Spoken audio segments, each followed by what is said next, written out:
Hola, ¿qué tal? Bueno, soy Rubén Viejo, médico intensivista, y bueno, pues desde aquí, desde Guadalajara y de la Asociación Críticos y Emergencias, queríamos hacer esta revisión del estado de la cuestión sobre la infección por COVID. Vamos a intentar resumir la etiopatogenia, vamos a ver la fisiopatología de este virus, la clínica, veremos qué problemas estamos teniendo a la hora de tratarlos. Veremos también los tratamientos que estamos utilizando con la evidencia disponible a día de hoy, las controversias que existen, al igual que los riesgos. Y finalmente pues hablaremos de los datos que tenemos actualmente sobre cómo están evolucionando los pacientes más graves en la UCI en los distintos países del mundo, incluidos en España. Bueno, como sabéis, los coronavirus se descubrieron ya en la década de los 60, es decir, no son unos virus nuevos, sino que los conocemos, como digo, desde hace ya en torno a 60 años. Se clasificaron en varios géneros, el género de los Coronaviridae, que es la familia más grande dentro del orden de los nidovirales. No vamos a entrar mucho en estas clasificaciones, puesto que yo no soy un gran experto en estos temas y hay grandes charlas por ahí acerca de estos y otros temas del coronavirus o relacionados con ellos.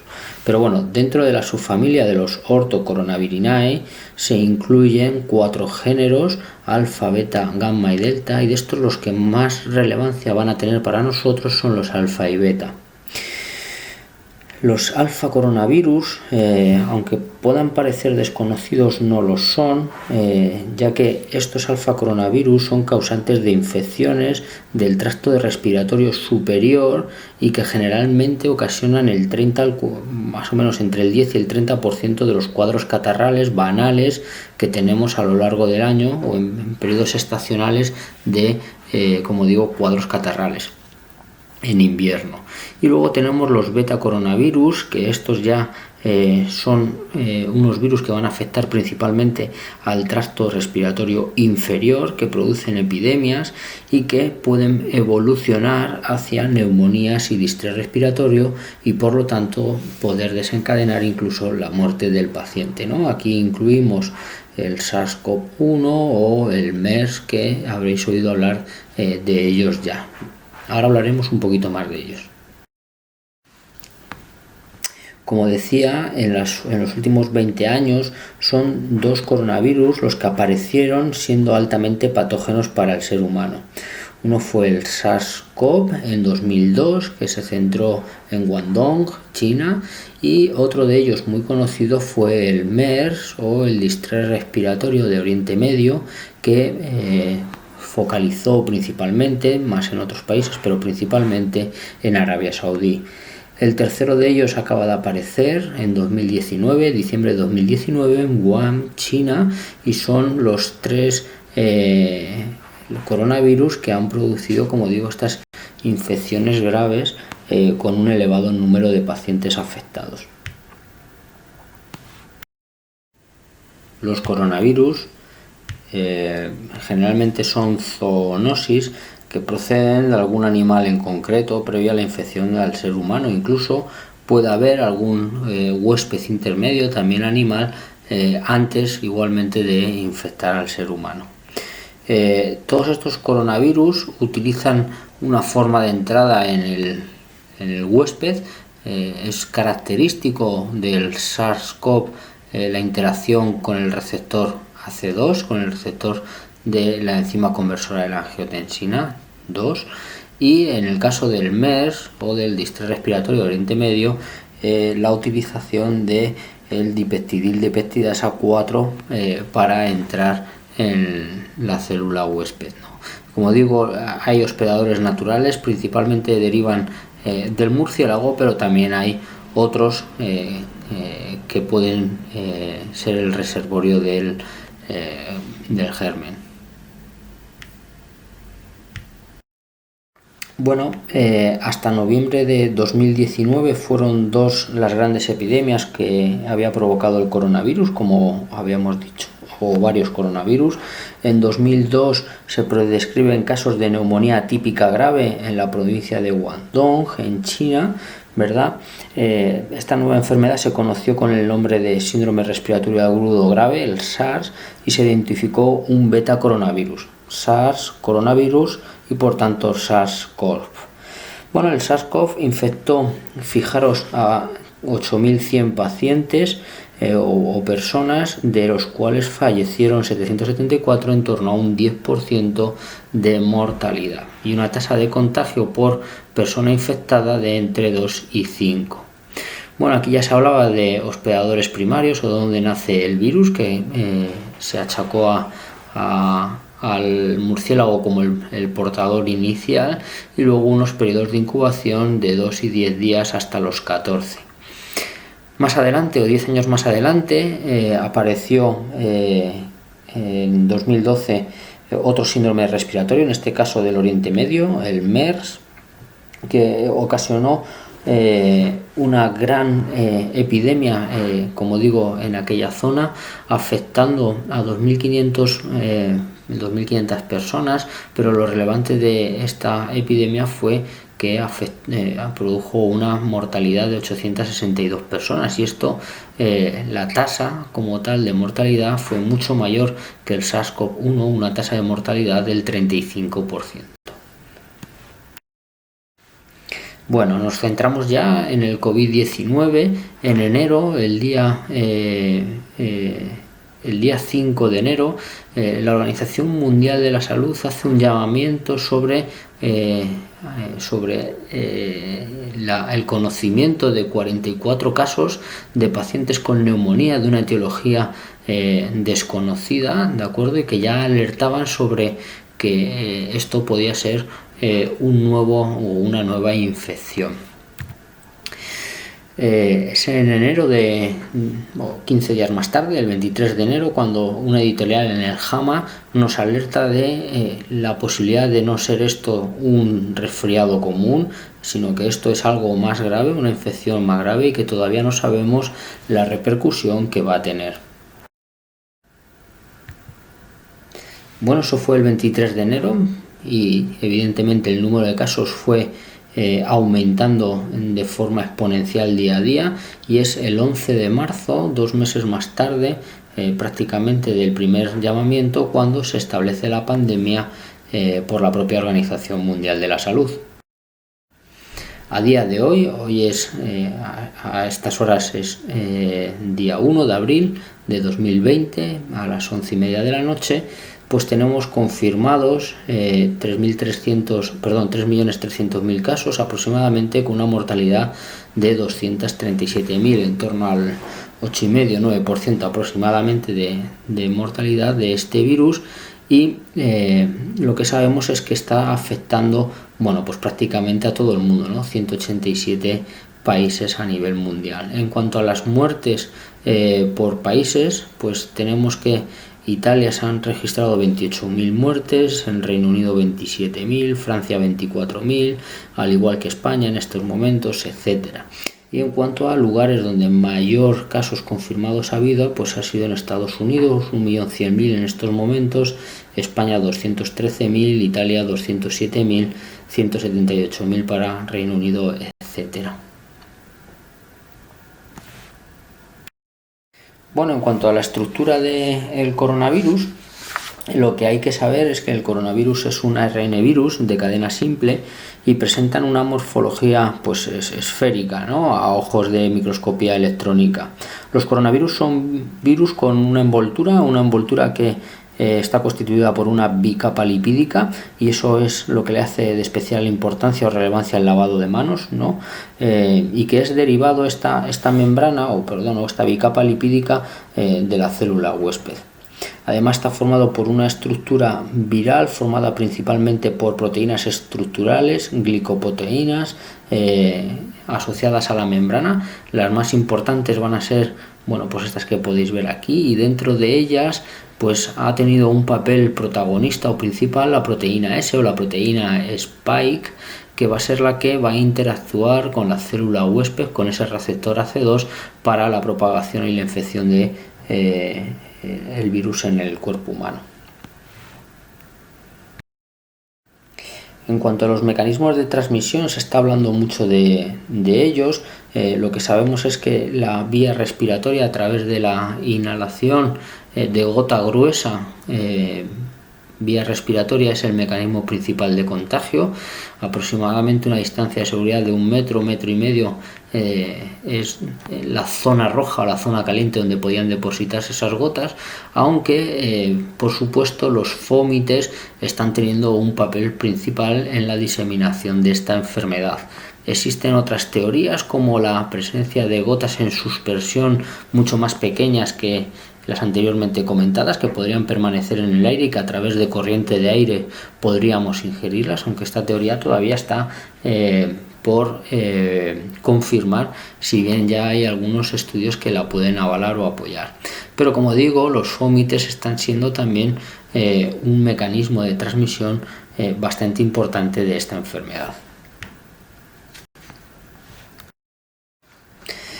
Lo que es interesante saber es lo que tarda la PCR en negativizar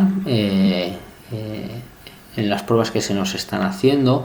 En rojo viene señalizado el tiempo de positivización de las muestras respiratorias, generalmente en torno a una media de 10, 12, 14 días aproximadamente, pero también llama la atención que en heces el virus puede sobrevivir en torno a un mes después de la aparición de los síntomas. Si bien es cierto que el mecanismo de transmisión fecal-oral todavía no ha sido demostrado, sí que es de especial relevancia, puesto que sobre todo en entornos sanitarios pues puede haber un mayor tipo de contagio por esta vía si realmente se demuestra que existiese.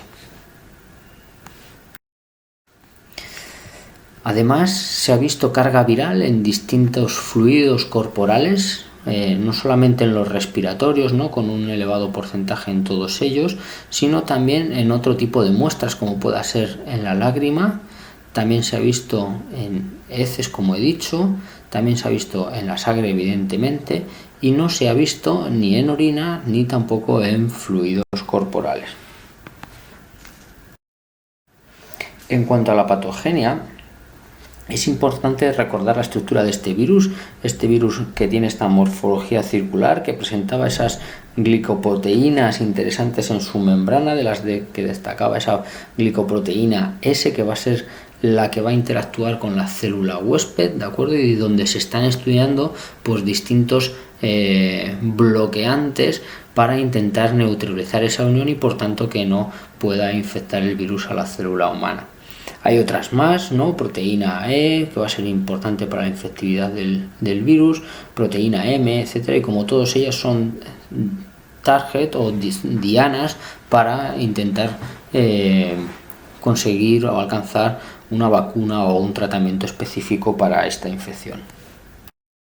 Aquí podemos ver de una forma ampliada la interacción entre el virus, entre esa proteína Spike y el receptor AC2 de la célula huésped. Aquí tenemos un modelo esquemático y bueno, ya sabéis que esto está siendo especialmente relevante, puesto que inicialmente se postuló que los pacientes que tomaban IECAS, ¿no?, los enalapriles clásicos, pues podían tener un mayor riesgo de padecer esta enfermedad y evolucionar peor. Bueno, eso se habló mucho hace ya bastantes días, aunque aquí hay que tener en cuenta que una semana pues es un mundo, se está publicando constantemente información y por tanto esta charla probablemente en una semana haya quedado totalmente desactualizada, ¿no? Pero ya están apareciendo artículos que están desmintiendo esta teoría de empeoramiento de los pacientes que toman más enalapril o de mayor riesgo. Existen estudios que dicen que no aumenta la probabilidad de infección ni tampoco de que vayan peor estos pacientes, e incluso ya hay alguno que dice que podrían ir incluso mejor los pacientes que lo toman. Desde luego lo que no hay que hacer es retirar los fármacos a aquellas personas que los están tomando actualmente. En cuanto a la patogenia también se ha demostrado que cuando la proteína S interacciona, ¿verdad? Cuando la proteína S interacciona con el receptor AC2, el complejo va a ser procesado por una proteasa transmembrana de tipo 2 que conduce a la escisión de este complejo AC spike y se produce la activación de esta proteína S. Este mecanismo es similar al mecanismo empleado por el virus influenza o por el metapneumovirus humano y facilita la entrada del virus en la célula objetivo.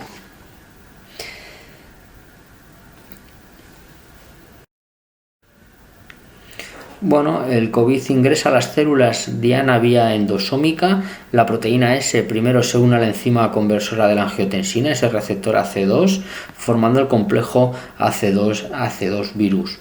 Posteriormente ocurre una translocación y la proteína S es escindida, como he dicho, por esa proteasa para activar su actividad de fusión y el genoma viral pues penetra y se libera en pequeños productos de proteinasas virales. Tras ello, pues va a empezar la síntesis de ARN mensajero, donde va a intervenir el retículo endoplásmico, el aparato de Golgi, y finalmente pues una vez formado un nuevo virión pues va a salir por exocitosis. Esto es importante, el receptor AC2 está ampliamente expresado en el tejido cardiopulmonar, en los neumocitos tipo 2, es decir, en el epitelio alveolar, pero también en la célula endotelial y también en células hematopoyéticas. Y en esto se incluyen a los monocitos, a las células dendríticas y a los macrófagos, ¿no?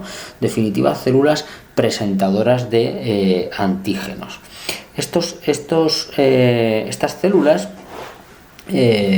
lo que van a hacer va a ser liberar una serie de sustancias como es la interleuquina 6, una interleuquina inflamatoria que ha tenido mucho papel o está siendo muy conocida en esta época del COVID, pero que desde luego no es nueva y que ya se encuentra elevada en otros estados inflamatorios como en el shock séptico, como pueda ser en enfermedades inflamatorias crónicas, ¿no? Pero bueno, la interleuquina 6 puede enviar señales a través de dos vías, pero bueno, una cis, trans, etcétera, pero lo que sí que sabemos es que puede llegar a activar por distintos mecanismos a los linfocitos, produciendo no solamente su apoptosis sino también su depleción, ¿de acuerdo? Y también va a interactuar a través de otra vía de señalización sobre las células endoteliales, cuya lesión finalmente lo que va a producir es un aumento de su permeabilidad vascular y favorecer, bueno, pues no solamente el edema, sino la liberación de otras interleuquinas y además incluso podría producir agregación plaquetaria. En cuanto a la clínica y la evolución, es muy interesante este cuadro de la izquierda. Podemos ver cómo la etapa inicial ocurre en el momento de la inoculación y el establecimiento temprano de la enfermedad, ¿no? Para la mayoría de las personas, pues esto implica un periodo de incubación asociado a unos síntomas que van a ser leves, a menudo no específicos, como malestar general, fiebre, tos seca, y durante todo este periodo lo que está haciendo el virus es replicarse, ¿no? Aumentar la carga viral, se va multiplicando y se va estableciendo la residencia en el huésped, ¿no? Y principalmente va a acantonarse o se va a ir acumulando en esas zonas ricas de ese receptor AC2, que no solamente, como he dicho, está en el pulmón o en el alveolo, sino que también estará en el intestino delgado, y de ahí esa clínica digestiva que algunos pacientes refieren, y en el endotelio vascular. Como resultado del método de transmisión vía respiratoria del COVID-19, y de la afinidad por esos receptores AC2, pues la infección principalmente va a tener una diana respiratoria, ¿no? Y los pacientes cuentan esos síntomas clásicos respiratorios de la disnea y de la tos. Bueno, en la segunda etapa estaríamos ya en torno a quinto día más o menos, séptimo día aproximadamente, es cuando empieza la etapa pulmonar. la lesión pulmonar ya está establecida y estos pacientes desarrollan esa neumonía viral con fiebre, ¿no? Y posiblemente distintos grados de hipoxemia, ¿no? Las imágenes con la radiografía de tórax pues ya se van viendo esos infiltrados más o menos expresivos, incluso si hiciéramos un TAC de tórax también se verían opacidades en vidrio esmerilado, ¿no? Los análisis de sangre en esta etapa de la enfermedad empiezan a haber ya alteraciones, ¿no? Empiezan a haber esas linfopenias, el aumento de las transaminasas y los marcadores de inflamación pues empiezan a estar elevados, aunque todavía no lo van a estar de forma notable, ¿no? Eso va a ser algo más adelante. El tratamiento es muy importante que se ha postulado, ojo, el tratamiento que se ha postulado se está haciendo en base a estas etapas, ¿no? Así en el estadio inicial pues sería interesante reducir la carga viral con los antivirales, ¿no? En el estadio inicial pulmonar pues quizá podría ser interesante empezar a poner corticoides en etapas precoces, ¿no? Pero bueno, si esto sigue progresando, llegamos a un estadio 3. Esto es una minoría de los pacientes, ¿de acuerdo?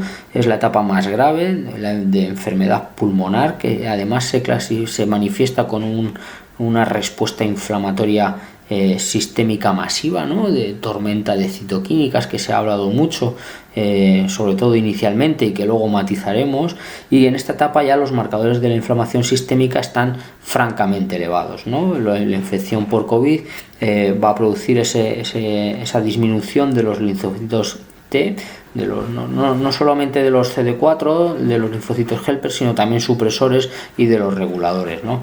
Los estudios lo que han demostrado es que las citoquinas inflamatorias y otros biomarcadores como las interleuquinas 2, 6, 7, el factor estimulante colonial de los granulocitos, el factor de necrosis tumoral, biomarcadores de inflamación como la ferritina, los dímeros D están significativamente elevados en estos pacientes con la enfermedad más grave, ¿no? También se ha visto biomarcadores cardíacos, ¿no? Como la troponina y el BNP, que también pues, se podrían elevar en estos pacientes, ¿no? Bueno, en esta etapa puede verse situación de shock, aunque es cierto que lo estamos viendo de forma poco frecuente en nuestros pacientes, y tampoco se está viendo excesiva vasoplegia, es decir, no están necesitando muchos fármacos vasoactivos los pacientes que estamos teniendo por COVID-19, ¿no? Lo que sí que tiene es una gran insuficiencia respiratoria, prácticamente refractaria a la oxigenoterapia, y poco a poco se van a ir afectando otros órganos más allá del pulmón. Puede afectarse el pulmón, traduciendo miocarditis, se afecta el riñón, etcétera, ¿no? Bueno, dada esta respuesta inflamatoria hiperexagerada, pues se postula que aquí los inmunomoduladores, ¿no? Los inhibidores de las interleuquinas podrían tener un papel, como el inhibidor de la interleuquina 6, el tocilizumab, entre otros, o el del 1, la anakinra, podrían tener un papel en esta fase. Bueno, lo que sí que sabemos es que la mayoría de los pacientes o están asintomáticos o desarrollan un curso leve, y de estos pues la mayoría van todos bien, ¿no? Luego hay un porcentaje, no desdeñable, que sufre un cuadro clínico moderado con fiebre y esa tos, pero que también muchos de ellos pueden incluso pasarlo en casa, si bien alguno empeora, hospitaliza y podría fallecer, pero la mayoría, como digo, pues sobreviven. Y luego pues hay un torno a entre un 15 y un 20% que más hacia el 15% que sufren enfermedad severa, y entre ese 10 y 15% enfermedad crítica, ¿no? Evidentemente estos estadios más avanzados van a tener una mayor mortalidad. En cuanto al cuadro clínico, es verdad que varían en función de las series, ¿no? Y en Europa y China principalmente la fiebre ha sido el síntoma más característico, ¿no?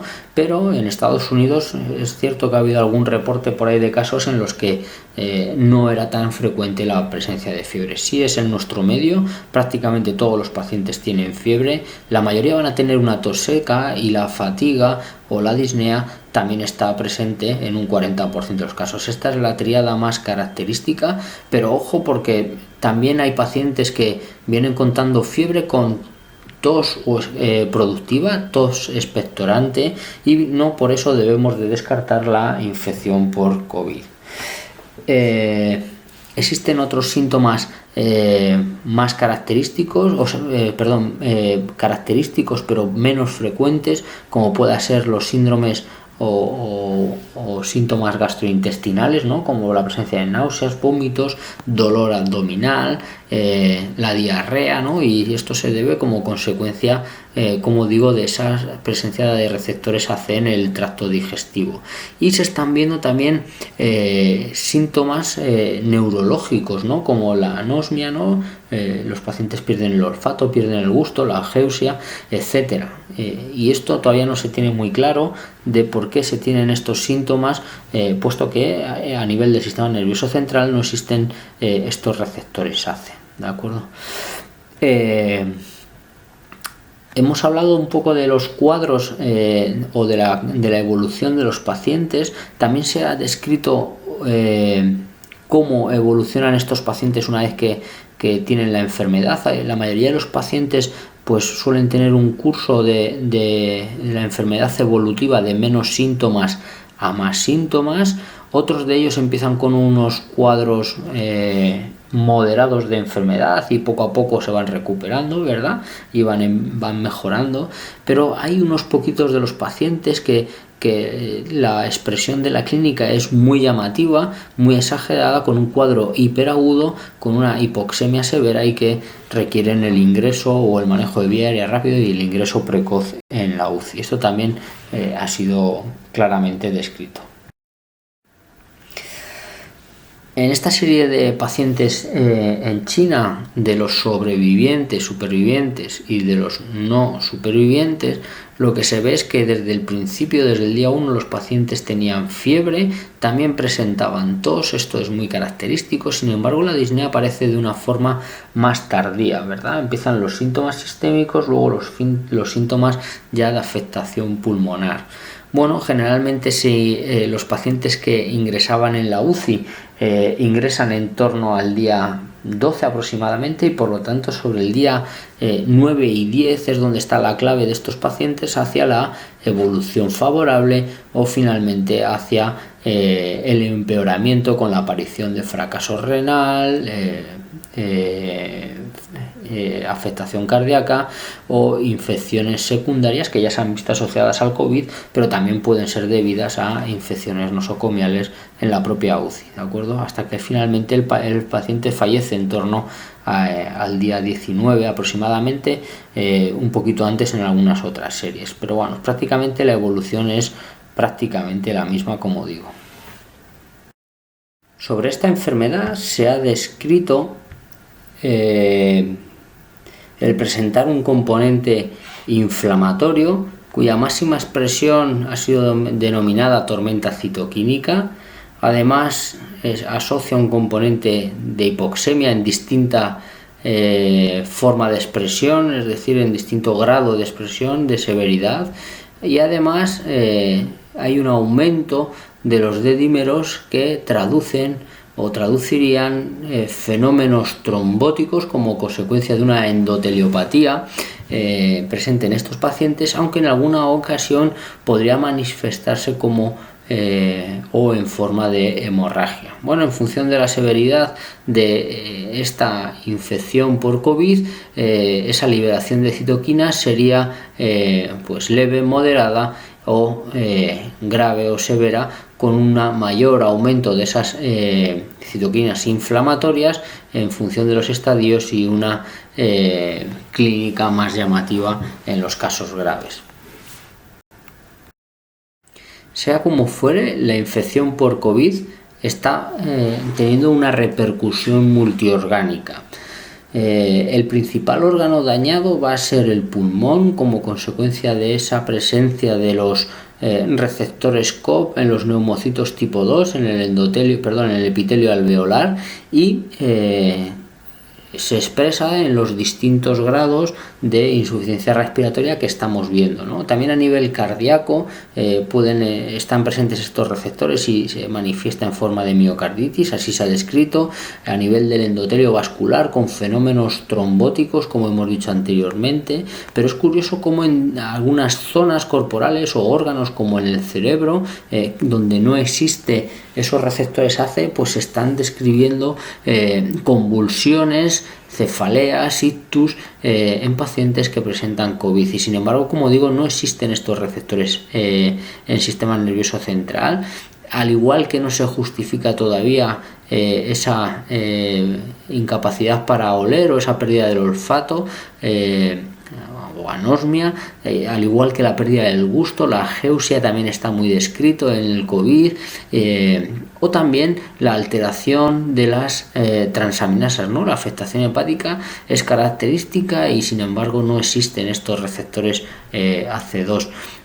Igualmente, no solamente se elevan transaminasas, sino que disminuye característicamente la albúmina, ¿no? Que se sintetiza a nivel hepático, y luego se ha visto también que hay una afectación renal, más que por inflamación en las autopsias, donde no se ha visto, sino también por fenómenos microtrombóticos, ¿no? Y a nivel renal sí que existe este receptor ACE, al igual que a nivel intestinal, y por ello algunos pacientes manifiestan esos dolores abdominales, diarrea, etcétera.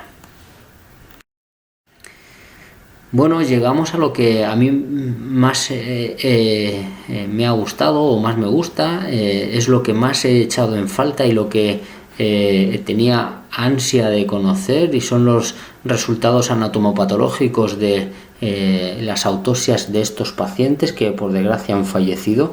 Y es que las autopsias nos dan la información real sobre lo que ha pasado en los pacientes que, como digo, pues han terminado falleciendo, y esto es clave para entender la enfermedad, y no solamente para entender la enfermedad, sino para poner tratamientos dirigidos a estos pacientes, ¿no? Entonces la primera serie ha tardado mucho en salir, estos primeros casos de autopsias. En la macroscopia lo que ya se ve en esta imagen son unos pulmones, que son unos pulmones muy congestionados. Se describe que hay edema pulmonar con algunas zonas muy pequeñas de hemorragia, y luego en la imagen B se ve un corazón algo más grande con un ventrículo derecho que va a estar dilatado, y también un septo algo más grande de lo normal, ¿no? O más grueso de lo normal. Llamativo también al hacer la sección de esos pulmones, como en estas flechitas blancas se aprecian, o lo que pretenden indicar es la presencia de coágulos, de fenómenos trombóticos ya macroscópicos en la sala de disección, y que por lo tanto nos habla de, como digo, fenómenos de trombosis. Si nos vamos a la microscopía, en las primeras imágenes lo que vemos es formación de membranas hialinas y por tanto daño alveolar difuso, trombos de fibrina en el interior de los capilares pulmonares, con hematoxilina eosina, y con el tricómico de Mason se puede ver igualmente depósitos de fibrina, ¿no? en coloración azul. Bueno, todo esto para decir que lo que nos llama la atención en estos pacientes es que existen fenómenos trombóticos principalmente. También hay acúmulo de linfocitos, aunque no tantos como se pensaba que podría haber debido a esa tormenta citoquímica, pero bueno, sí que existen, al igual como la presencia de megacariocitos en estas biopsias pulmonares. Bueno, ellos concluyen finalmente diciendo que existe un daño alveolar difuso con un agregado linfoide de linfocitos CD4 y fenómenos trombóticos en los pequeños vasos, además agregados plaquetarios y megacariocitos que pueden tener receptores para estos virus, y por lo tanto ahí se encuentran acumulados y se ven afectados por esa invasión directa e infección directa por como digo, este coronavirus, ¿no? Es importante en esta serie también decir que hubo una ausencia de infecciones bacterianas o fúngicas como coinfecciones a lo largo del ingreso de estos pacientes. Esta serie también de autopsias, ahora ya en Europa, en el norte de Italia, ha salido recientemente publicada, aunque en mi caso fue la primera que recibí a través de amigos y compañeros forenses. Bueno, pues antes de salir publicado más o menos teníamos ya algún dato de estas autopsias en Italia, y lo que nos decían igualmente es que existía daño alveolar difuso con congestión capilar, había algo de necrosis en los neumocitos, esa formación de membranas hialinas, edemas, ¿no? Y luego trombos ricos en complejos de plaqueta y fibrina, ¿no? Y terminan concluyendo que el principal hallazgo fue la presencia de estos trombos, como digo, en pequeños vasos ricos en fibrina y plaqueta, y que se pueden ver representados perfectamente en la tinción de hematoxilina y eosina de la imagen B, ¿no? Luego tenemos CD35 que tiñe los macrófagos, los linfocitos T, y vacuolizaciones con la presencia de virus en el interior de las células y de los neumocitos tipo 2. Llegamos a lo que a mí me pareció uno de los artículos más interesantes, y es que las pautas de manejo actuales de COVID-19, y que veremos a posteriori por una cuestión meramente de dinámica de presentación, pues reflejan la suposición de que los pacientes gravemente enfermos e infectados por el COVID desarrollan un distrés respiratorio, ¿no? Sin embargo, los datos emergentes y los informes clínicos sugieren cada vez más una visión alternativa de que el COVID grave refleja una confluencia de tres fenómenos, ¿no? De una disfunción vascular, un fenómeno de trombosis y una inflamación que va a ser desregulada, ¿no? Pero no una hiperinflamación. Efectivamente hay un distrés respiratorio en los pacientes más grave, pero en base a la experiencia ya observada, lo que estamos viendo es que existen dos fenotipos respiratorios inducidos por COVID, que además son muy distintos entre sí, que los vamos a comentar a posteriori, pero que no es un distrés al uso, o al menos un distrés tan parecido a los que estábamos viendo anteriormente o años anteriores con otras infecciones bacterianas, o como por ejemplo con la infección viral por influenza o por gripe A.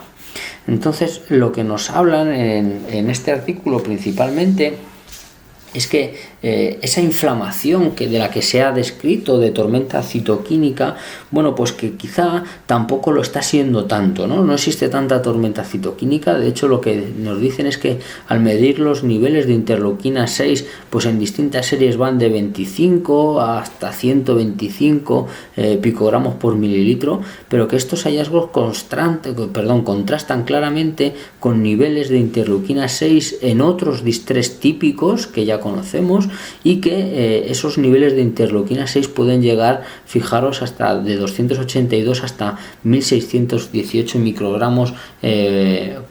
picogramos por mililitro en los más inflamatorios, ¿de acuerdo? Son concentraciones 60 veces mayor que los reportados en Wuhan en China, ¿de acuerdo? Por lo tanto, parece que no es tanta tormenta citoquínica lo que se está viendo. Ellos dicen que COVID solamente se está asociando con una moderada o leve o moderada tormenta citoquínica en todo caso, ¿de acuerdo? Y lo que ven son alteraciones fisiológicas e inmunológicas, y que, bueno, pues hay que ver qué papel están teniendo en el contexto de esta enfermedad. Lo que sí que se ve claro es que los pacientes con COVID están presentando no solamente estas vacuolas e infartos pulmonares, sino que aparecen fenómenos de fibrosis, ¿no? Pero que claramente hay vasodilatación en los capilares y en los pequeños vasos a nivel del pulmón, y que en su interior lo único que está reflejando esta vasodilatación van a ser fenómenos trombóticos. Hasta un 40% de los pacientes lo van a. Además, aquí se habla de otra teoría más compleja, y lo que hablan es que el COVID-19 infecta la célula endotelial mediante el receptor AC, ya lo hemos contado. La infección celular inicia esa inflamación local, la activación endotelial que hemos dicho, el daño tisular y la liberación de citoquinas. El complejo formado también interrumpe el metabolismo de la angiotensina 2 a su paso a angiotensina 1,7, porque el lugar está ocupado por ese COVID, y por lo tanto se produce un aumento en la expresión de angiotensina 2. La angiotensina 2 va a tener varios efectos. Por un lado, un efecto vasoconstrictor, pero luego también de liberación de propias citoquinas, ¿de acuerdo? Entonces, bueno, en definitiva, lo importante de esto es que el COVID produce fracaso respiratorio, que este fracaso respiratorio se está manifestando de distintos fenotipos, pero que también existen distintos fenotipos inmunológicos, ¿de acuerdo? Y del mismo modo se está viendo que existe igualmente fenómenos de inmunosupresión. Como decía, el distrés que están presentando estos pacientes no es un distrés al uso. Se han descrito pacientes en los que se muestran este fenotipo low, porque se caracteriza al tener una baja elastancia o una alta complianza, ¿no? La elastancia es la inversa de la complianza. Son pulmones que se distienden muy bien, en los que existe una baja relación ventilación-perfusión, que hay poco pulmón reclutable, es decir, son pulmones que están bien aireados y que por tanto tienen una pobre o una limitada respuesta a los elevados niveles de PIB, ¿no? Estos incluso se les ha llegado a denominar como el hipoxémico feliz, porque son estos pacientes que hemos visto también que llegan a la urgencia en su primer día de clínica aguda, y que, como digo, pues llegan con saturaciones muy bajas de 85%, 84%, pero sin embargo vienen con frecuencias respiratorias pues en el rango de la normalidad, ¿no? O al menos no tan altas como correspondería para esa saturación de oxígeno. Y estos fenómenos se han visto asociados a fenómenos de trombosis. Y luego hay otro perfil de pacientes que están expresando el distrés clásico, ¿no? Ese fenotipo high o fenotipo de alta elastancia o baja complianza, que son pulmones reclutables, que tienen más efecto shunt que espacio muerto y que por lo tanto van a responder más al aumento de la PIB. Se ha dicho igualmente que del fenotipo L o low se puede evolucionar a lo largo de los días al fenotipo H, y que este fenotipo inicialmente presenta un mejor pronóstico, ¿de acuerdo? Es cierto que habrá que ver si esto es así, si esto se confirma, pero también es cierto que la sensación que da es que, bueno, pues debido al alto número de pacientes que hemos tenido en la UCI también, pues probablemente hayamos cogido ya a muchos pacientes así, ¿no? En un fenotipo high, porque bueno, pues muchos habrán salido adelante con no invasivas o con CPAP, pero otros probablemente pues hemos demorado el ingreso. El paciente en UCI ha podido ser perjudicial, no lo sabemos, pero sí que se sabe que se puede avanzar de un fenotipo a otro fenotipo. Estas son las expresiones de ambos fenotipos. En la imagen A, en el escáner, el fenotipo del hiposémico feliz o del fenotipo low son esos pequeños infiltrados, pero que sin embargo tienen muchas áreas reclutables, y no solamente en las zonas anteriores de los pulmones, sino también en las partes más dorsales, que tienen una PAFI mayor y que sin embargo contrastan con esos fenotipos high, en las que prácticamente solo tienen las partes más ventrales para oxigenar a los pacientes. Estos serían los que responderían bien al prono, porque todavía tienen pulmón reclutable, pero estos prácticamente la complianza es buena y los pacientes inicialmente tampoco responderían demasiado al prono. En cuanto al manejo ventilatorio de estos pacientes, pues bueno, también se ha hablado mucho de un concepto nuevo, de la lesión pulmonar infligida por uno mismo como consecuencia de esa hipoxemia tan severa, y el mantener ese esfuerzo respiratorio de los pacientes durante mucho tiempo pues puede ser perjudicial, y por eso pues habría que intentar optimizarles mediante la aplicación o bien de oxígeno convencional en los estadios más bajos o más leves, pero también con ventilación no invasiva o CPAP, ¿no? Incluso con la posición de decúbito prono en los pacientes que estaban despiertos en la planta. Esto lo hemos hecho y incluso hemos visto que ha habido pacientes que les ha salvado de ingresar en la UCI y de tenerles que intubar y sedar.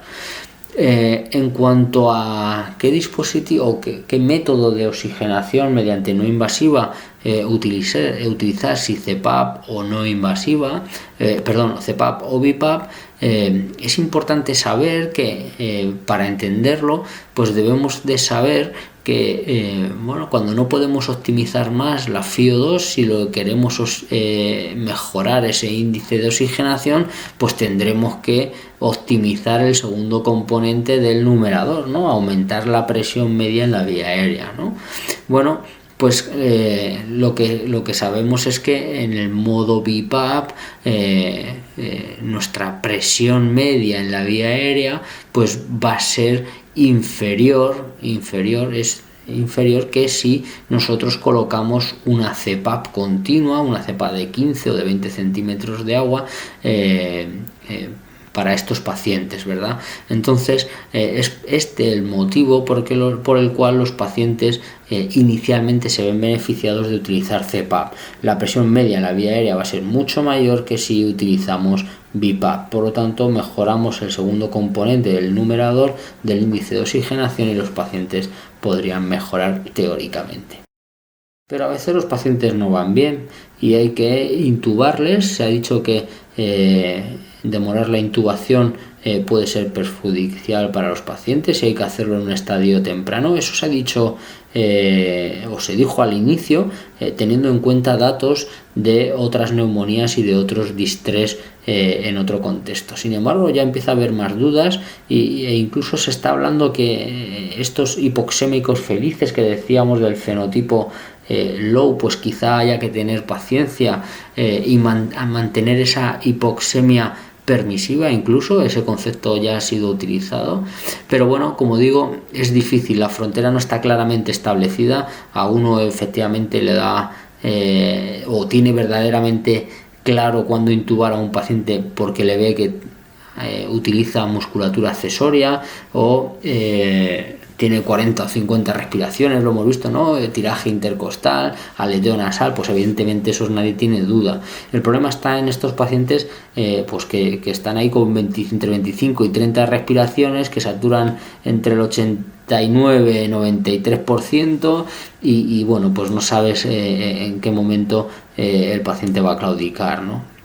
Entonces, bueno, en esto es lo que sí que se recomienda en el fenotipo low, utilizar PIP por debajo de 10, con una ventilación menos protectora. Incluso se habla de volúmenes más altos porque son pulmones compliantes, como decimos, y bueno, en caso de que respondan un poco mal, quizá utilizar el decúbito prono. Pero donde sí que va a tener lugar estas maniobras de reclutamiento como el prono, pues va a ser en aquellos pacientes con el fenotipo high, ¿no? Fenotipos de pacientes que tienen altas presiones, pulmones poco compliantes y que debemos utilizar altas PIP, una ventilación protectora de pulmón entre 5 y 7 mililitros kilo de volumen tidal, de peso seco, ojo, kilo de peso por peso seco, y utilizar el decúbito prono, ¿no?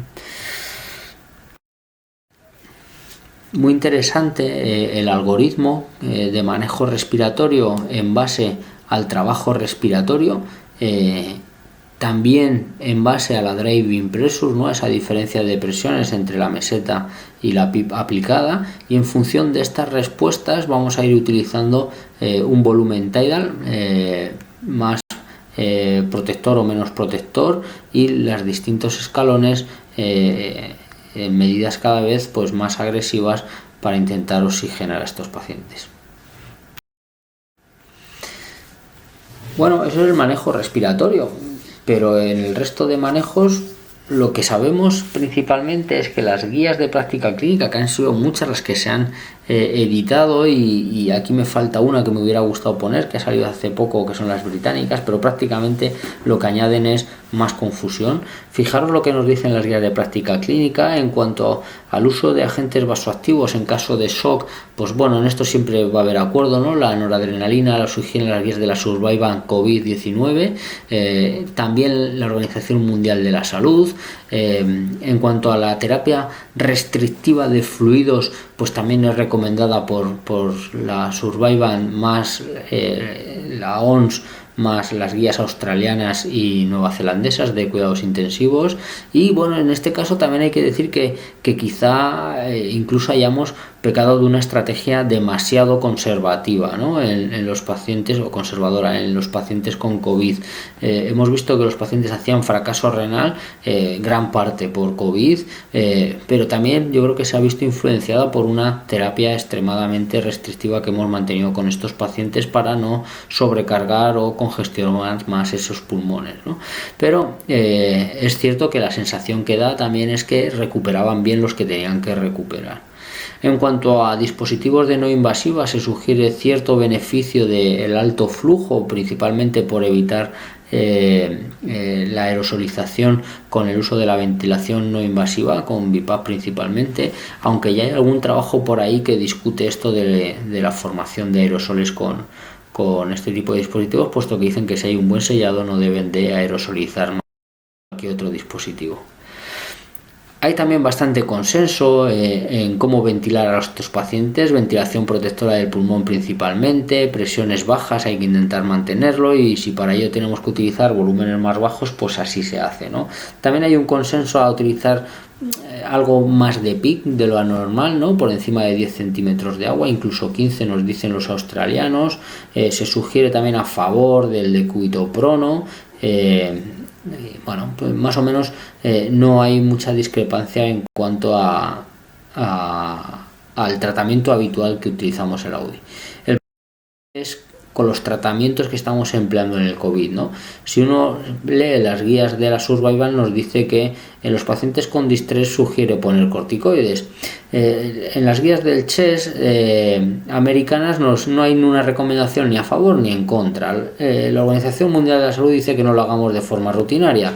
Los australianos y neozelandeses que no lo recomiendan de forma rutinaria. Y la ISA nos dice que no lo hagamos, que va en contra de esta recomendación o de esta administración.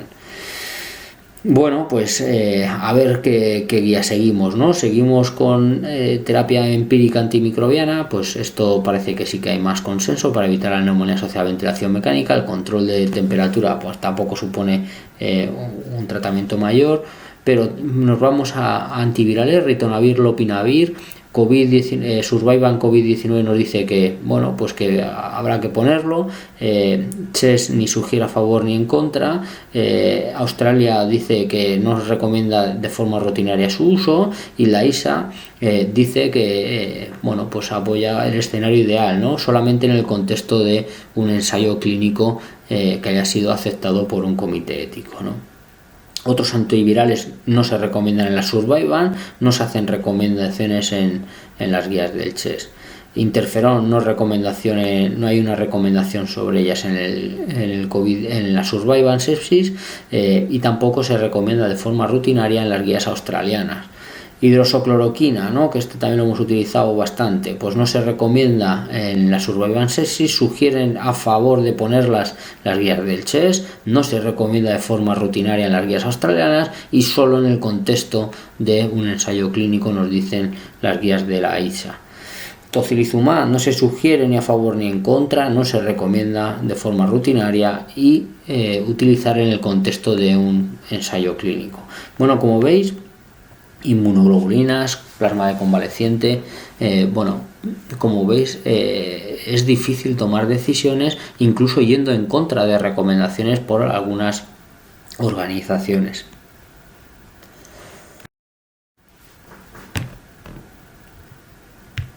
Como hemos hablado, este esquema de evolución de la enfermedad y que proponía tratamiento, decía que acerca de los antivirales, pues sugería que el efecto de los antivirales en caso de darse debería de ser en la fase precoz, ¿no? Cuando existe este aumento de la carga viral en los pacientes, ¿no? Entonces ahí es donde decían que debíamos de dar este tipo de fármacos. Vamos a ver qué tipo de evidencia hay a día de hoy con su experiencia. El primero es ritonavir. Del ritonavir asociado al lopinavir, hay que saber que el lopinavir es un inhibidor de la proteasa del virus VIH, que generalmente se da combinado con ritonavir para inhibir el citocromo P450 y con esto pues aumentar la vida media del lopinavir, ¿no? En los últimos 10 años se ha comprobado que esta combinación presenta pues una adecuada eficacia y unos efectos secundarios limitados para el tratamiento del VIH, y se ha objetivado que el lopinavir pues presenta actividad antiviral contra antiguos coronavirus como el del MERS y actividad in vitro frente al SARS. Bueno, para evaluar si Kaletra o lopinavir-ritonavir sería eficaz para el COVID-19, los investigadores llegan a cabo ahí un ensayo aleatorizado en un solo hospital en Wuhan, China, y asignan a 199 pacientes a recibir fármaco, 99 versus controles 100 pacientes, ¿no?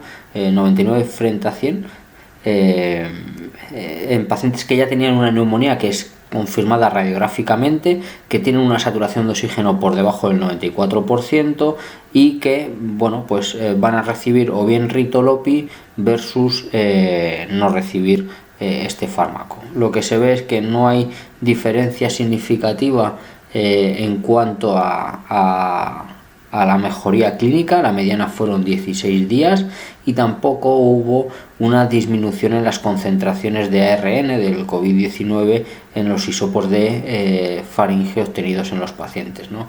Por lo tanto, lo que dijo este estudio es que no disminuye los días de sintomatología, no disminuye el aclaramiento del virus, y lo que se vio es que tampoco disminuía la mortalidad, aunque es cierto que fue mayor la mortalidad en el grupo control, pero no alcanzó la significación estadística. Un segundo ensayo clínico con un número de pacientes limitado se realizó para randomizar a 34 pacientes a recibir lopinavir-ritonavir. 35 pacientes van a utilizar umifenovir, que es el Arbidol, y 17 de ellos no van a recibir tratamiento antiviral, ¿no? Lo que se ve a lo largo del estudio es que el tiempo medio para la conversión positiva a negativa del SARS-CoV-19 fue de 9 días en el grupo ritolopinavir, fue de 9,1 en el grupo del Arbidol, y el grupo control fue de 9,3 sin ninguna significación estadística, ¿no? Durante el seguimiento de 21 días, la incidencia acumulada de seroconversión de positiva a negativa en hisopos faringeos tampoco demostró significación estadística. Y este estudio, a mí lo que sí que me llama la atención, porque es una de las críticas que estamos haciendo a todos los estudios que salen, y es que generalmente administramos el fármaco tarde, ¿de acuerdo? En el ensayo anterior pues habían tardado en torno a 10-12 días en dar el ritolopinavir, y por tanto quizás ya sea demasiado tarde, ya no hay carga viral y el daño ya está hecho, estamos en la fase pulmonar. Bueno, pues este estudio lo que se ve es que tarda un poquito tiempo, ¿no?, en dar ritonavir, lopinavir a los 3,5 días de la aparición de la clínica, y sin embargo tampoco objetiva diferencias. Entonces, se ha dejado de utilizar ritonavir, lopinavir a la espera de ensayos más potentes, porque también lo que se ha visto es que estábamos induciendo lesión hepática, que no sabemos cuánto perjuicio ha tenido sobre los pacientes, pero evidentemente sí que había pacientes en los que la bilirrubina se estaba elevando como consecuencia de los tratamientos. Otro fármaco muy conocido en los últimos meses es la hidroxicloroquina o la cloroquina.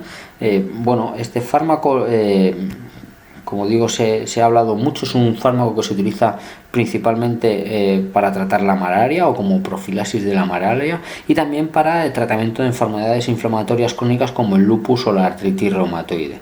Bueno, pues ha utilizado ya que podría reducir esa transmisión del virus. Estudios in vitro han demostrado que la cloroquina y la hidroxicloroquina pueden inhibir la transmisión del COVID-19 bueno, a través de un mecanismo complejo como es alcalinizando el fagolisosoma, e impiden la fusión del virión, y por lo tanto lo que hace es que impide la replicación del virus intracelular y la propagación viral, ¿no? Entonces, bueno, pues se ha asociado o se ha postulado como un fármaco que podría tener su papel, además asociado a la citromicina, dada ese efecto antiinflamatorio que tiene la misma, pues podía ser beneficioso en el tratamiento de estos pacientes.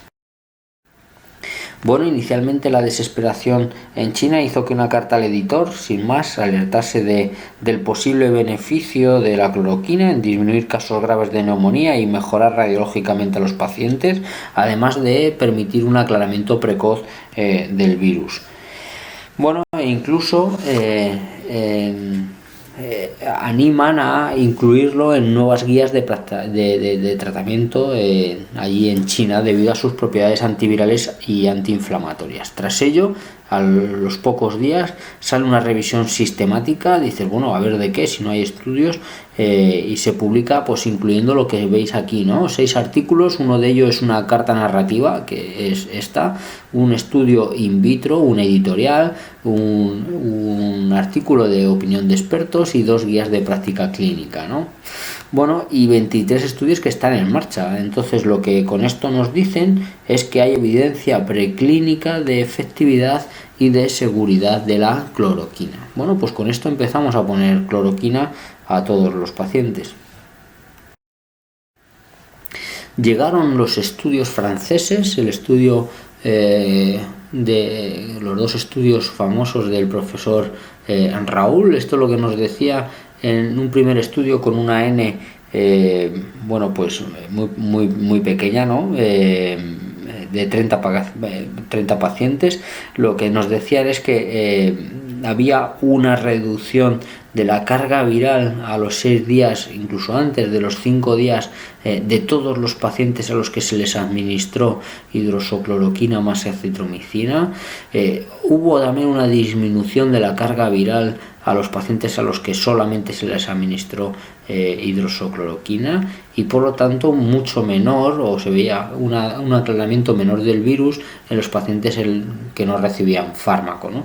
Esto llama mucho la atención, independientemente de que uno sea optimista, pues hombre, que todos los pacientes laven la carga viral al día 5 el 100%, como digo, pues esto llama mucho la atención, ¿no?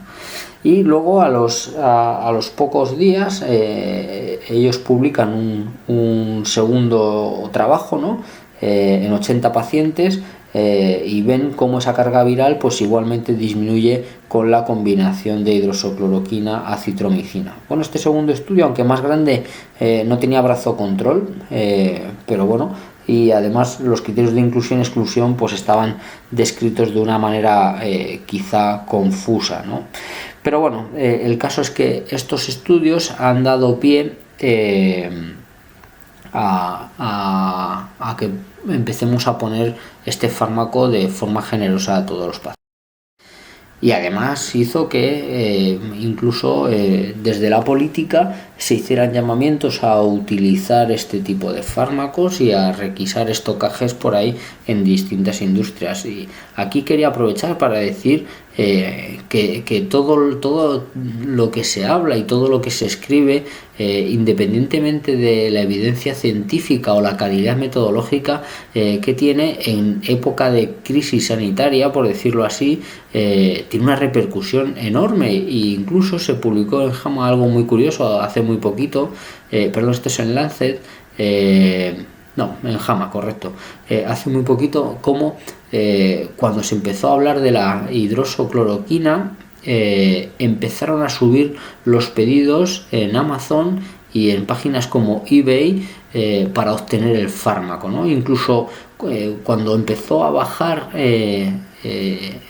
la demanda de ese fármaco y aparece el primer intoxicado y muerte por hidroxicloroquina o achacada a los efectos adversos de la hidroxicloroquina, todavía hay un aumento, ¿verdad? Y luego vuelve a disminuir los pedidos de ese fármaco, ¿no? Entonces, ojo, porque todo lo que digamos está teniendo una repercusión brutal en nuestro medio ahora mismo.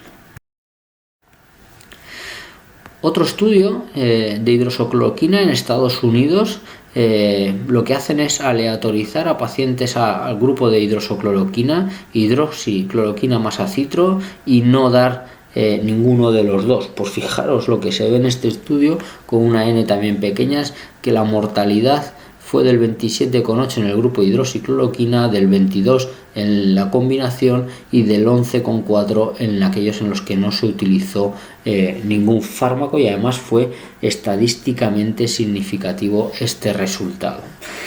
Bueno, la verdad es que da mucho que pensar, ¿verdad? Bueno, también se ve que en el grupo de hidroxicloroquina versus no hidroxicloroquina no hubo diferencias en cuanto a los días de ventilación. Sí que se asoció a mayor mortalidad, como hemos dicho, el grupo de hidroxicloroquina, y no se vio en el grupo hidroxicloroquina más acitromicina. Bueno, un estudio que no debe suponer una gran trascendencia fue este brasileño que se paró antes de tiempo, en el que pretendían ver si dosis más altas de hidroxicloroquina versus dosis habituales pues tenían un beneficio mayor en estos pacientes, y lo que vieron es que intentando reclutar 440 pacientes, cuando llevaron 81 lo tuvieron que parar debido a, sobre todo, alargamiento de QT y aparición de complicaciones adversas mayores como parada cardíaca, ¿no? Entonces este estudio lo único que nos dice es que si utilizamos estos fármacos no utilizarlos a dosis altas, aunque sí que es cierto que tenemos que tener cuidado porque estos fármacos alargan el QT y además existe una sinergia entre estos dos fármacos. Otro estudio pendiente de publicar, este no le va a dar mucha relevancia porque todavía no está revisado por pares, ¿de acuerdo? Pero en este estudio el uso de hidroxicloroquina en pacientes con COVID se asoció a un incremento de la necesidad de escalada en la terapia respiratoria, es decir, estos pacientes necesitan más soporte respiratorio. No hubo beneficio en términos de mortalidad, linfopenia y del cociente neutrófilo linfocito. Se ha publicado hace 2 días un primer metaanálisis con los estudios que hay. Evidentemente tiene limitaciones, por supuesto, pero es que es lo que tenemos, y lo que se ve es que en cuanto a la eliminación del virus y la seroconversión no hay diferencias significativas en el grupo control versus hidroxicloroquina, y tampoco en un compuesto de endpoints, ¿no? de objetivos pues de mortalidad o de empeoramiento de enfermedad, pues tampoco hay diferencias significativas si lo damos o no lo damos. Bueno, así con todo ello, lo que sí que se ha publicado también recientemente es una alerta por la Agencia Europea del Medicamento diciendo que, ojo, que la cloroquina tiene efectos adversos, que está habiendo muchas paradas cardíacas extrahospitalarias principalmente, y que, como digo, la cloroquina asociada sobre todo a acitromicina alarga el QT y podría producir arritmias malignas. Hace apenas 10 minutos, antes de empezar la sesión, en el JAMA se publica esta alerta de ojo que estamos alargando el QT largo de los pacientes, y si se pone hidroxicloroquina, al menos que sea en las unidades de cuidados intensivos donde estos pacientes puedan estar perfectamente monitorizados porque pueden sufrir parada cardiorrespiratoria. Bueno, un fármaco muy novedoso en la literatura en los últimos días está siendo el Remdesivir. Remdesivir es un fármaco que inhibe la ARN polimerasa viral y por lo tanto evita que el virus se multiplique por la replicación en las células infectadas, ¿no? Entonces es un fármaco que fracasó como tratamiento del ébola y que se vio tener una actividad in vitro tanto para el virus respiratorio sincitial como para el distrés respiratorio de Oriente Medio, para el MERS.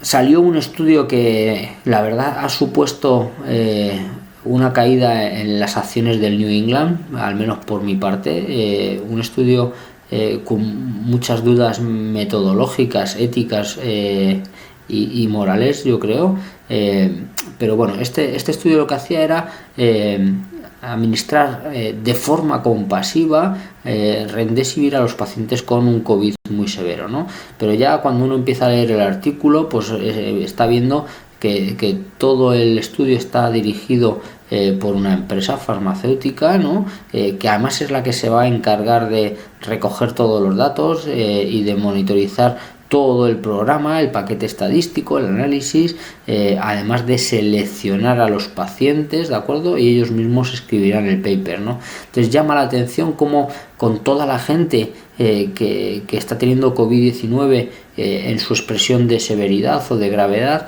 pues bueno, pues solamente reclutan 53 pacientes, ¿no? Cuando esto es una empresa potente con solvencia financiera como para hacer un estudio potente, ¿no? Y cogen 22 pacientes en Estados Unidos, 9 en Japón, 1 en Austria, 4 en Francia, 1 en España, 1 en Canadá, pero no vienen descritos cuáles son los criterios para acoger a estos pacientes, ni tampoco qué criterios se han utilizado para dejar fuera a otros, ¿no? Cuando hay una demanda tan importante de pacientes que pedirían por uso compasivo este fármaco, ¿no? Además también llama la atención como en el diagrama de flujo de pacientes vemos como de 61 pacientes que empiezan el estudio, al día siguiente se terminan analizando solamente 53, ¿no? Entonces, ¿qué es lo que ha pasado? ¿Se han muerto estos pacientes en un día o no tenemos muy claro que se han echado atrás?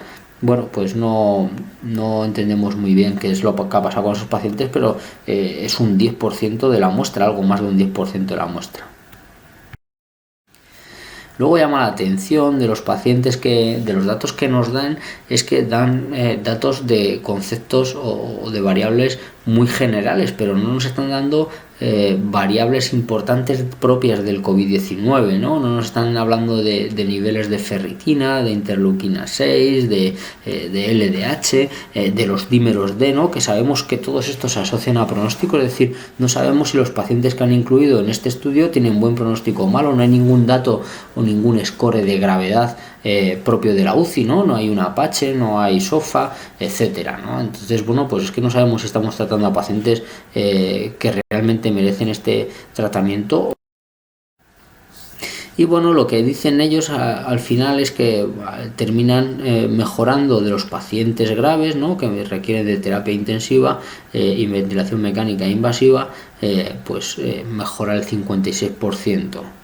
Bueno, pues realmente ya veremos que estas son las cifras de supervivencia que se manejan, ¿no? Entre el 40 y el 60% es la supervivencia que hay ahora mismo. Algunas hay peores, ya lo veremos, pero bueno, que para ser un fármaco tan prometedor pues bueno, pues tampoco parece que tenga unos resultados tan interesantes, pero sobre todo a la vista de la metodología utilizada, ¿no? Pero insisto, todo esto tiene una repercusión brutal y después de salir este estudio, por llamarlo de alguna manera, se disparan las acciones en bolsa de esta empresa farmacéutica, ¿de acuerdo? Y como digo, pues también repercute en el proceder médico, ¿no? Hace 4 o 5 días se filtra, al parecer accidentalmente, en la página de la Organización Mundial de la Salud, y se hicieron eco un par de periódicos británicos, los resultados del estudio de Remdesivir de 237 pacientes, en los que existe una aleatorización de 158 a recibir Remdesivir versus 79, que es el grupo control. Es cierto que es un estudio que se para antes de tiempo, ahora lo vamos a ver con detenimiento, y que ya decían que no había beneficio con el tratamiento de Remdesivir a los pacientes con COVID-19 graves. Bueno, esto estuvo solamente en la red colgado 2 horas. Como digo, esto es una foto que alguien tiró en su momento y luego rápidamente desapareció de la página de la Organización Mundial de la Salud. Todo llega y todo tiene una repercusión, como he dicho. Esas 2 horas de salir ese estudio en la página de la Organización Mundial de la Salud hizo que de nuevo Gilead cayera en sus acciones y se viniera abajo.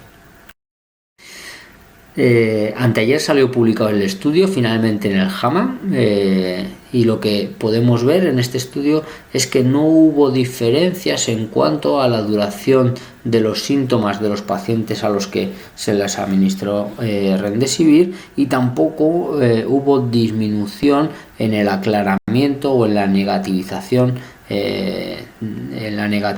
de las PCRs, tanto en muestra respiratoria de tracto respiratorio superior como de tracto respiratorio inferior de los pacientes con COVID.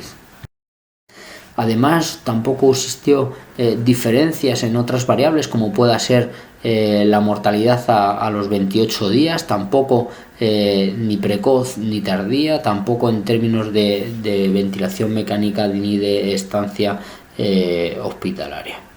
Y además se están publicando comentarios, editoriales muy interesantes sobre sobre nuestra práctica clínica de el uso de Remdesivir, y no solamente de esto, sino también, como he dicho anteriormente, de cloroquinas o ritonavir, lopinavir, que todos estos fármacos conllevan una iatrogenia.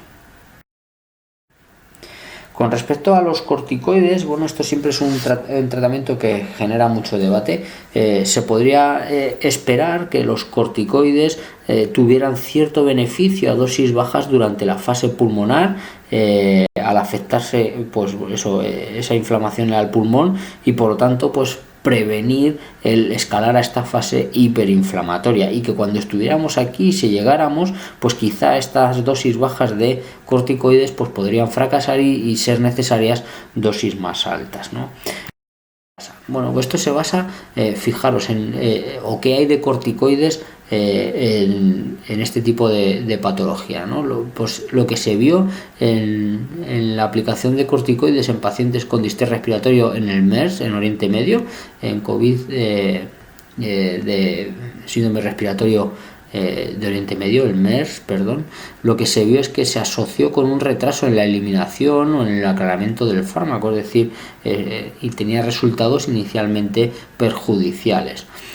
Otro estudio de corticoides en pacientes con influenza, con el virus influenza, lo que se ve es incluso que es perjudicial y va en beneficio del grupo control, es decir, es mejor no dar corticoides que dárselos. ¿De dónde viene esto de dar corticoides en el COVID-19? Viene de un pequeño estudio, es este estudio que se publicó igualmente en el JAMA, y lo que nos decía es que los pacientes tratados con metilprednisolona al día 25 después de la admisión, parece que sobrevivían más que los que no lo utilizaban. Entonces, esto ha dado pie a utilizarlo, Fijaos que disminuye la mortalidad un 62%, Entonces, es muy llamativo, y se ha empezado a hacer en todos los sitios. Pero como siempre, los corticoides generarán mucho debate y hay que esperar a estudios posteriores. Fármacos como tocilizumab para intentar evitar esa respuesta inflamatoria, inhibir esa interleuquina 6, eso era otra estrategia, o está siendo otra estrategia. Es cierto que se está hablando de inhibir esta interleuquina 6 con tocilizumab, pero que también existen otros inhibidores como anakinra inhibiendo la interleuquina 1, pero como digo, estos fármacos todavía no han salido ningún estudio sobre ellos, pero sí que tenemos que tener en cuenta que estos fármacos inmunosuprimen y que todavía no sabemos si estos pacientes necesitan de una inmunosupresión o al revés, de un reforzamiento del sistema inmune a través de otra serie de fármacos. Lo que sí que se ha escrito han sido editoriales sobre esto, sobre la inmunosupresión o la inmunoterapia en el COVID-19, y esta es muy interesante. Dice: lecciones aprendidas desde la sepsis, y es que parece que el concepto de la tormenta citoquínica es algo nuevo y no era así, ¿no? Esto de la tormenta citoquínica ya lo sabíamos de antes, lo conocíamos de la sepsis. Si bien presentan un patrón distinto de inflamación, lo que sí que se ve en el COVID-19 es que hay una inmunosupresión mucho más rápida que en la sepsis, y que por lo tanto aplicar interleuquina 6, que también inmunosuprime, pues puede ser deleterio para el paciente, ¿de acuerdo? Entonces, bueno, no hay resultados de estudios, puede ser beneficioso, pero ojo que según esta teoría también podría ser deleterio. Hay ensayos clínicos que van a buscar el papel de estos inmunomoduladores. Y otros tratamientos como prometedores, bajo mi punto de vista, como es la administración de plasma de enfermos ya convalecientes que se han recuperado del COVID-19, aunque es cierto que esta técnica, bueno, pues es dificultosa, es cara y bueno, pues a día de hoy tampoco es una realidad, pero se está trabajando sobre ella, y hay desde el punto de vista fisiopatológico, a mí me parece muy interesante averiguar el papel que tiene la administración de anticuerpos a las personas para producir una inmunidad pasiva. Por supuesto, la vacuna, esto va a ser el santo grial, pero todavía está por llegar, y por supuesto no va a ser para la pandemia actual, ¿no? En esto hay una carrera titánica de la industria para hacerse con el control y con el poder con esta vacuna, con la cual pues no solamente van a salvar muchas vidas, sino que también se va a ganar mucho dinero, ¿no? Hay muchísimos fármacos que se están estudiando, prácticamente están todos en la palestra, y casi todos los días sale alguno más, ¿no? Tacrolimus, mefloquina, ciclosporina, remdesivir, tocilizumab, Fuenlabrada están llevando un estudio muy interesante, ¿no? Registrado, que es lo que a mí más me gusta y me llama la atención, que hayan pasado un comité ético, colchicina, antitrombina, también hay heparinas inhaladas para la trombosis en el capilar pulmonar, etcétera. Bueno, pues hay que esperar a que poco a poco vayan saliendo, y saldrán a lo largo de los próximos días y semanas. Algo muy interesante es la anticoagulación. Bajo mi punto de vista, pues quizá hemos llegado algo tarde a conocer esa anatomía patológica, y por tanto para empezar a anticoagular a estos pacientes, lo que se nos recomienda es que debemos de poner profilaxis de enfermedad tromboembólica a todos los pacientes, aunque no sean enfermos críticos que requieren ingreso en el hospital y que no tengan contraindicación por contagio plaquetario menos de 25.000 o un sangrado activo. También a todos los pacientes hospitalizados deberían de recibir tromboprofilaxis con heparina de bajo peso molecular, porque además presenta propiedades antiinflamatorias, a menos que exista pues eso, un evidente riesgo de sangrado. Profilaxis de enfermedad tromboembólica, debemos de indicar la profilaxis con heparina de bajo peso en pacientes con COVID, y debemos de valorar el riesgo que tienen, ¿no? Se consideran factores de alto riesgo cuando presenten datos de inflamación con PCR elevada, dímeros de altos, ferritinas, la linfopenia, interleuquina 6 elevada, y unos de dímeros igualmente elevados, junto con algún factor de riesgo previo presente, ¿no? Entonces, en estos pacientes que no tienen, en los que no tengan ninguno de estos, utilizaremos profilaxis convencional, es decir, los 40 miligramos subcutáneos cada 24 horas en menos de 80 kilos, entre 80 y 100, 60 miligramos, y para los de más de 100 kilos, que no son pocos porque estamos teniendo mucho obeso en el paciente grave con COVID, a estos pacientes 40 miligramos cada 12 subcutáneos. Ajustado todo ello a función renal, quedaría de la siguiente manera, como veis en la pantalla. Pero sin embargo, si los pacientes presentan algún factor de riesgo y no se ha documentado trombo, se deben de elevar estas dosis profilácticas, de manera que se pondrá miligramo kilo de NOSA cada 24 horas a los pacientes con un aclaramiento de más de 30 mililitros minuto y de 0,5 para los que lo tengan por debajo. El tratamiento de la enfermedad tromboembólica, primero nos dicen que debemos de sospecharlo con hipoxemia brusca, que no se justifica por la lesión radiológica, que estén taquicárdicos o que estén hipotensos de forma brusca, como digo, sobrecarga derecha, ¿no? Sobrecarga del ventrículo o elevación de troponinas y dímeros D, ¿no? Y del BNP. Bueno, ante este caso se debe realizar un TAC urgente y si se confirma, pues tratarlo con heparina de bajo peso. Y llama la atención, como dicen, que en casos de inestabilidad o previsión de procedimientos invasivos se empleará heparina no fraccionada, ¿no? Pero no se habla nada del fibrinolítico en caso de inestabilidad hemodinámica en estas. ¿Y qué predictores nos pueden decir los pacientes que van mal? Ya estoy terminando. Los predictores van a ser la elevación continuada de los D-dímeros, se asocia a mal pronóstico. Del mismo modo, en rojo, los pacientes que tengan menos linfocitos o que vayan cayendo los linfocitos también es otro predictor. Elevación de la interleuquina 6, elevación de la ferritina, elevación de la troponina y elevación de la LDH. Estos pacientes inicialmente son predictores de mal. ¿Y cuál es el pronóstico? Pues con los datos que tenemos hoy sabemos que en China, en Wuhan, se describió en esta serie una mortalidad del 61,5% en UCI, en Londres 50% de mortalidad, Seattle 50% de mortalidad, pero ojo porque todavía 12,5% están en la UCI y podría aumentar esta mortalidad.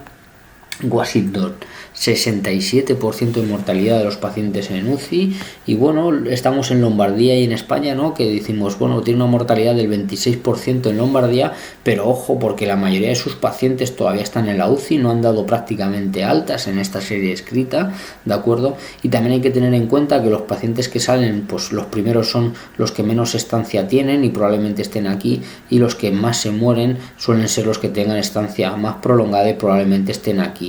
Y esto es lo que está pasando en España también. Muy poquitos pacientes se han registrado y se han publicado con esta mortalidad y que, como digo, está en el mismo caso que Italia. Y por tanto estas cifras van a aumentar seguro, las tasas de mortalidad van a estar en torno al 40-50% con total seguridad. Y luego habrá que ver, esto es mortalidad en UCI, pero habrá que ver incluso mortalidad hospitalaria, ¿no? Porque son pacientes que salen muy frágiles de la unidad de cuidados intensivos.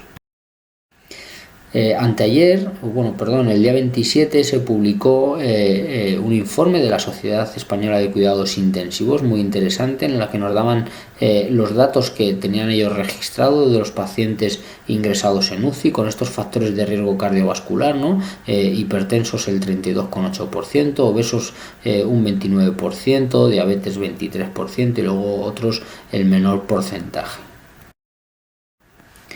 En cuanto al tipo de asistencia recibida en el ingreso en UCI, la mayoría de ellos se les intuba. La verdad que a mí me llama la atención, puesto que nosotros hemos prácticamente intubado a todo paciente que ha ingresado a la UCI, los hemos recibido en una situación bastante límite. Y dentro de los parámetros ventilatorios, pues la media de FiO2 es de 0,75 con unas PIP, se han ventilado con unas PIP en torno a 12, con platós de 26, frecuencias respiratorias de 18, y bueno, pues esto es un poco el perfil gasométrico que tienen los pacientes al ingreso. Fijaros qué PO2 tienen al ingreso en torno a 100, es decir, son pacientes con PAFI de 100, pacientes para pronar según entran en la UCI, y así lo hemos hecho nosotros en muchas ocasiones. Se hace un primer análisis,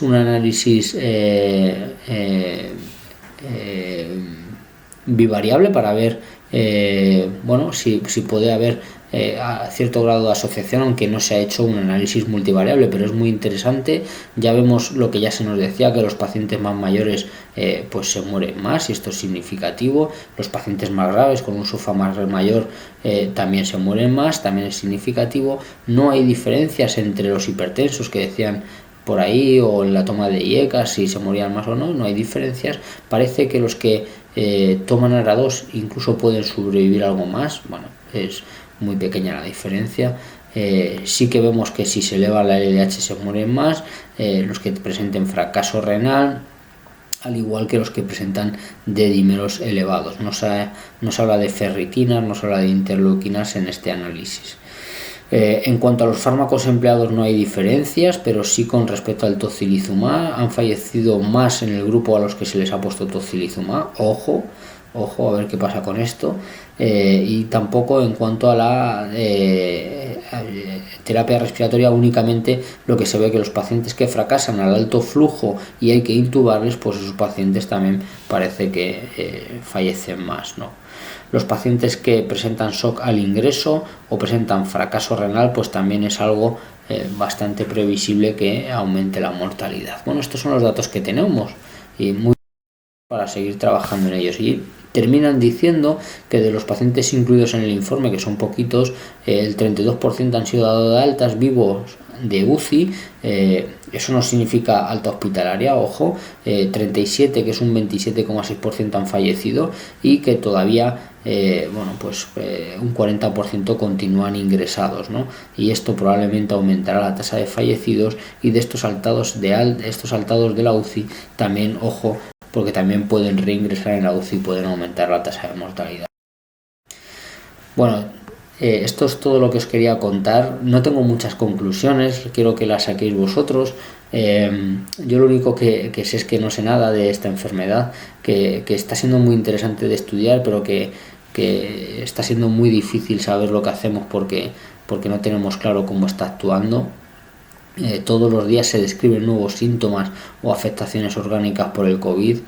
Es cierto que esto lo primero en no hacer daño, que es nuestro primer premiso y nuestra regla número 1, nuestra línea roja, pues está siendo difícil de cumplir, puesto que la situación desesperante nos lleva a tomar o asumir riesgos sin tener muy claro el beneficio a estas alturas.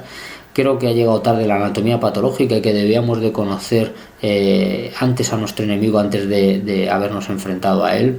Y por supuesto abogo por la medicina basada en la evidencia. Creo que es la única manera o el único camino para hacer las cosas bien y para beneficiar a nuestros pacientes, y en este sentido creo que sobre todo al principio la medicina basada en la evidencia perjudicó a la hora de tratar a nuestros pacientes. Para todos los que queráis, recordad que estamos en Facebook, en Críticos y Emergencias. Ahí comentamos nuestras teorías locas, aquí nos desquiciamos y también nos desquitamos de nuestros pensamientos, que a veces nos hacen más mal que bien, y intentamos generar debate entre inexpertos, que es lo que somos, pero al menos nos quedamos a gusto. Muchas gracias a todos por vuestra atención. Espero veros pronto por aquí, y ante cualquier duda pues ya sabéis dónde estoy. Un abrazo.